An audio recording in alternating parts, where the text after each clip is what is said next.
নমস্কার, আমি কার্তিক বর্ধন। আজকের এই ভিডিওতে যারা আমার বড় আছেন তাদেরকে জানাই প্রণাম, ছোটদের জানাই ভালোবাসা। আজকের এই ভিডিওতে আমি 2-4টে কথা আজকে আবার বলবো। আমি 80% ব্লাইন্ড, আমার ছেলে 100% ব্লাইন্ড। তাই আগেকার মানুষরা বলতো ধৈর্য ধরে থাকলে কানা, অন্ধকার রাতেও মিলবে ডানা। আপনাদের আশীর্বাদে দিদির ভাইয়েরা আমার মাল কেড়ে নেওয়ার পর থেকে আপনাদের কাছ থেকে এখন আমি হাত পেতে আমি আমার জীবন জীবিকা নির্বাহ করি। তাই আপনাদের কাছে আজকে এই ভিডিওর মাধ্যমে জানাচ্ছি যে ভগবানের বিচারটা একটু আপনাদের জানাচ্ছি, আপনারা অনুভব করবেন। আমার দাদা হারু বর্ধন আমাকে চাকু মেরেছিল এবং সেই হারু বর্ধনের বউ যে চাকু এনে দিছিল আমার বৌদি, সেই বৌদি যুবগোষ্ঠীর মোড়ে মাটির লরির তলে পড়ে মারা গেছে।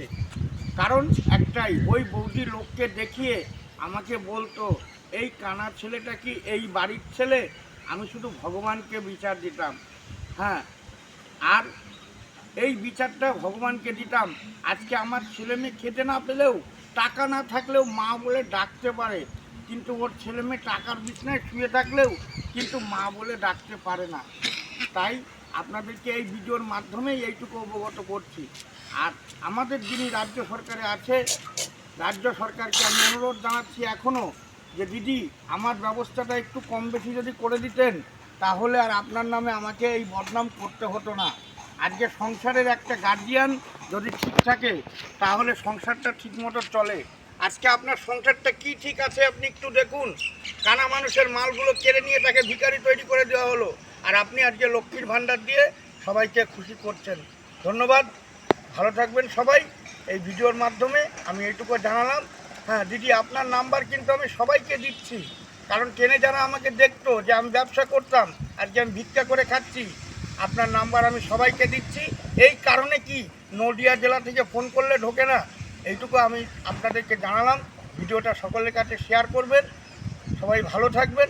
আর শেয়ার করতে বলছি এই কারণেই, আমাদের মতো লোকের পরিস্থিতিটা সবাই জানুক, আর দিদিও জানুক যে আমরা কেন এই কথাটা দিদিকে বলছি। কেন বলবো, আমি ভেবেছিলাম যখন অত্যাচারিত হয়েছি, ওদের কাছ থেকে অত্যাচার হয়ে আমার যতটা আঘাত পেয়েছি, আমি ভেবেছিলাম দিদি আসলে মনে হয় আমাদের মতো লোকের একটু সুরাহা হবে। কিন্তু দিদি এসে কী হলো, লক্ষ্মীর ভাণ্ডার চালু হলো, আর আমার মতো কানার মালটা কেড়ে নিয়ে ভিক্ষায় নামা হলো। যাই হোক, সবাই ভালো থাকবেন, নমস্কার।